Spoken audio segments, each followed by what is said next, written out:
Chapter 10. Mr. Marvel's Visit to Iping. After the first gusty panic had spent itself, Iping became argumentative. Scepticism suddenly reared its head. Rather nervous scepticism, not at all assured of its back, but scepticism nonetheless. It is so much easier not to believe in an invisible man, and those who had actually seen him dissolve into air, or felt the strength of his arm, could be counted on the fingers of two hands. And of those witnesses, Mr. Wadgers was presently missing, having retired impregnably behind the bolts and bars of his own house, and Jaffers was lying stunned in the parlour of the Coach and Horses. Great and strange ideas transcending experience often have less effect upon men and women than smaller, more tangible considerations. Iping was gay with bunting, and everybody was in gala dress. Whit Monday had been looked forward to for a month or more. By the afternoon, even those who believed in the unseen were beginning to resume their little amusements in a tentative fashion, and on the supposition that he had gone quite away, and with the sceptics he was already a jest. But people, sceptics and believers alike, were remarkably sociable all that day.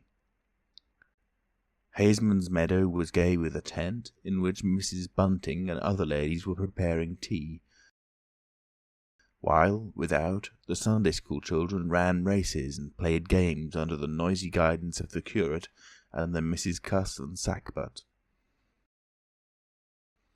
No doubt there was a slight uneasiness in the air, but people for the most part had the sense to conceal whatever imaginative qualms they experienced. On the village green, an inclined string, down which, clinging the while to a pulley-swung handle, one could be hurled violently against a sack at the other end, came in for considerable favour among the adolescent, as also did the swings and the cocoanut shies. There was also promenading, and the steam organ attached to a small roundabout filled the air with a pungent flavour of oil, and with equally pungent music. Members of the club, who had attended church in the morning, were splendid in badges of pink and green, and some of the gayer-minded had adorned their bowler hats with brilliant-coloured flowers of ribbon.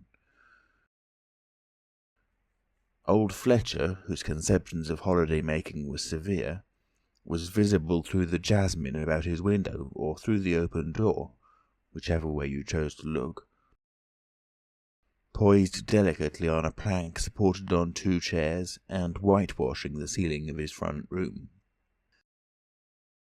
About 4 o'clock, a stranger entered the village from the direction of the Downs.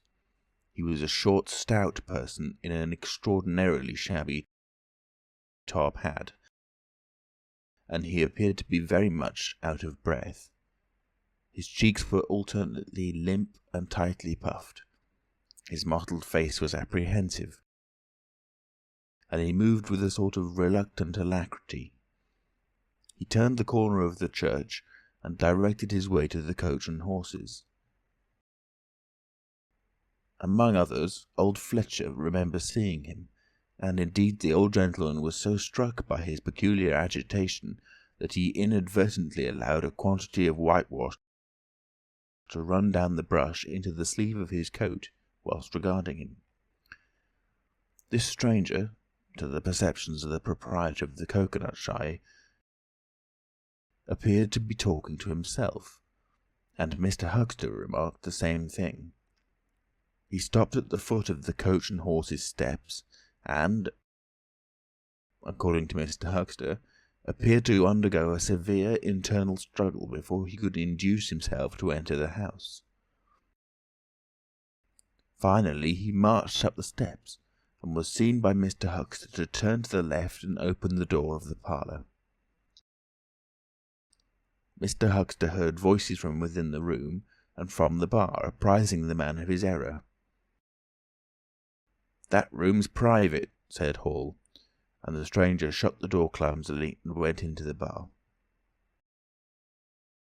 In the course of a few minutes he reappeared, wiping his lips with the back of his hand with an air of quiet satisfaction that somehow impressed Mr. Huxter as he assumed.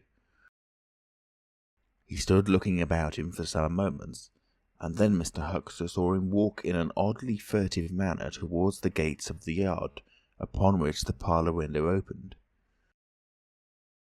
The stranger, after some hesitation, leant against one of the gate-posts, produced a short clay pipe, and prepared to fill it. His fingers trembled while doing so. He lit it clumsily and folded his arms, began to smoke in a languid attitude, an attitude which his occasional glances up the yard altogether belied. All this Mr. Huxter saw over the canisters of the tobacco window, and the singularity of the man's behaviour prompted him to maintain his observation. Presently the stranger stood up abruptly and put his pipe in his pocket. Then he vanished into the yard.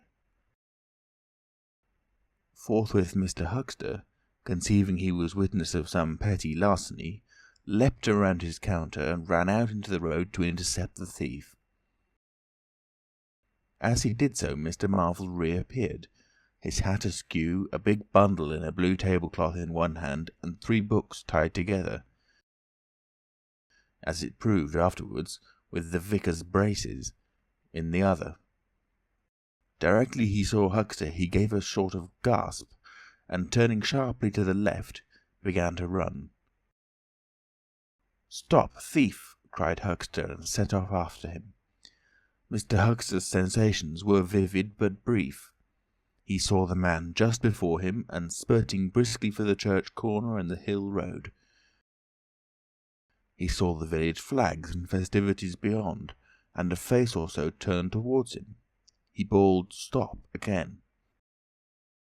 He had hardly gone 10 strides before his shin was caught in some mysterious fashion, and he was no longer running, but flying with inconceivable rapidity through the air. He saw the ground suddenly close to his face.